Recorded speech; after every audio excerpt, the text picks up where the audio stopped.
visam šitam reikalui reikia dviejų dalykų tokių.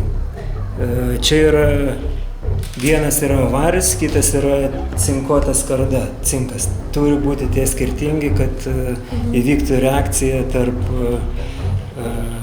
rūgšties ir tarp tų dviejų metalų. Ir jeigu mes matuojam, tai šviežias citrinas turėtų rodyti beveik 1 voltą.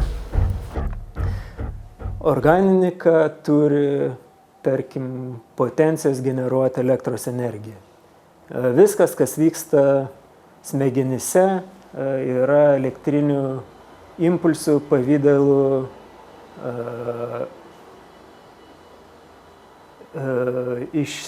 išsivystantis procesai. Tarkim, tai, kad mes mąstam, tai yra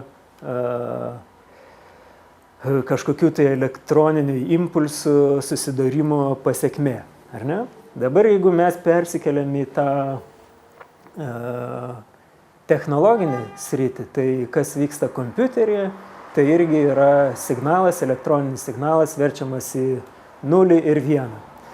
Irgi atsiranda kažkokia tai tų signalų sąveika, kurio pasekmėj mašina pradeda skaičiuoti. Tai tęsiant toliau, artificial intelligence, dirbtinį intelektą, diskursą, tai galim mąstyti taip, ar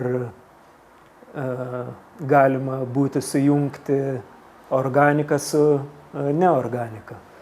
Tarkim, tai šiuo metu, aš manau, visas mokslas pajungtas būtent į tą kryptį.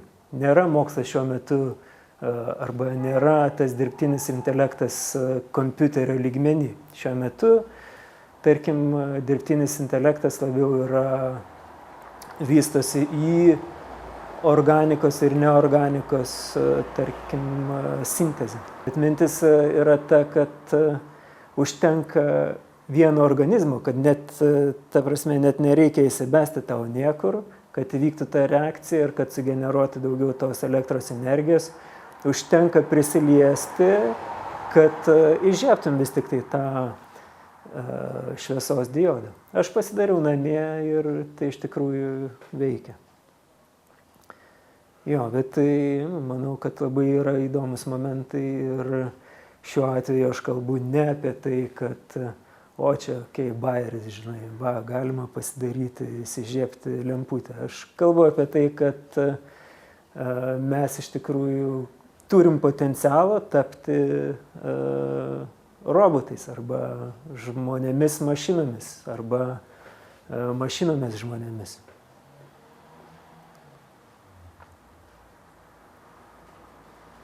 Nuo čia sekant toliau, tai tas natūralus kompiuterio integravimas organizme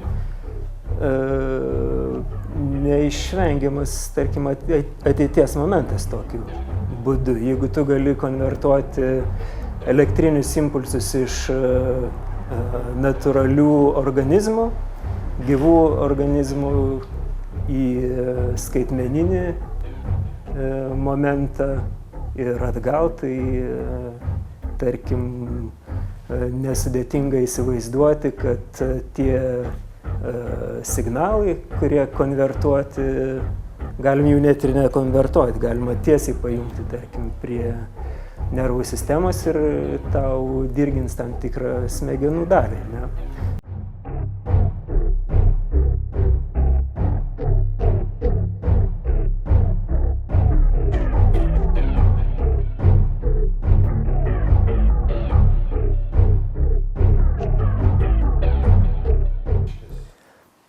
Sakyčiau, kad čia yra visiškai kitas diskursas, bet jis yra to diskurso dalis. Tarkim, kad mes būsim kontroliuojami, tai neišvengsi. Ir dabar mes esam kontroliuojami, tik tai gal būsim kontroliuojami daug paprasčiau. Tarkim, jeigu tu turi savo telefoną, tai jis visą laiką pasiekiamas. Tarkim, galima pasižiūrėti duomenų bazėje, kurioje tu vietoje esi šiuo metu. Esi savo studijoje, rytoj gal važiuosi į Gdanską į savo parodos atidarymą. Tai šiuo metu jau technologijos tavo, tarkim, fizinę vietą, teritoriją gali žymėti realiame laike. Bet iš kitos pusės tai tas sekimo momentas gal ne visada yra blogas momentas, nes tarkim, tu gali žiūrėti, kur tavo vaikai, ar ne?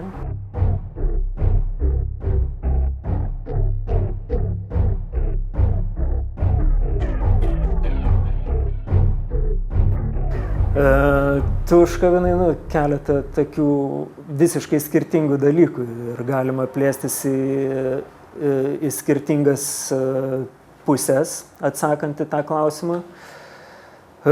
Vienas dalykas, kurį užkabinai, yra menas, ar ne? Ar tas menas išlieka kaip menas toks, ar jis reikalingas, jeigu tu negali jo parduoti, tada jau tu užkabini instituciją ir eini visiškai kitų kelių. Tai gal tada, tarkim, pasižiūrėkim, kas yra menas iš pradžio, ar ne? Ar menas yra produktas, kuris yra gaminamas tam, kad išgyventum? Ar menas yra vizualus idėjų, tarkim, generavimas? Tai priklausomai nuo to, kaip tu visą tą procesą žiūrėsi, tai tau atsakymas, ko gero, ir bus aiškus. Ta prasme, aš nežiūriu į meną taip, kad aš galėčiau parduoti ir nusipirkti savo duonos. Aš žiūriu į meną taip, kaip į galimybę reikšti savo poziciją, visuomeninę poziciją pirmiausia, arba generuoti idėjas ir siūlyti tas idėjas diskusijai ir žiūrėti, kas iš to vystosi. O jeigu žiūrėsim tada menininkas kaip kažkoks tai sraigtelis bendruomeniai, kuris turi savo darbą, meną daryti ir iš to turėtų pragyventi, tai be abejo toks menas, kuris yra tarkim, dar ne rinkoje, tai be abejo jis bus pririštas prie institucijos. Bet vėlgi galim klausti, ar tai yra blogai. Ta prasme, jeigu tu esi nepririštas prie institucijos, bet pririštas prie mecenatų, kurį jį perka, ar tu, tarkim, nenusikalsti savo generuodamas tokią estetiką, kuri yra parduodama. Ta prasme, mūsų užduotis galiausiai yra bet kokiu atveju ieškoti diskusijų, diskursų, vartyti jas bendruomeniai, socialiniai terpėje, ne?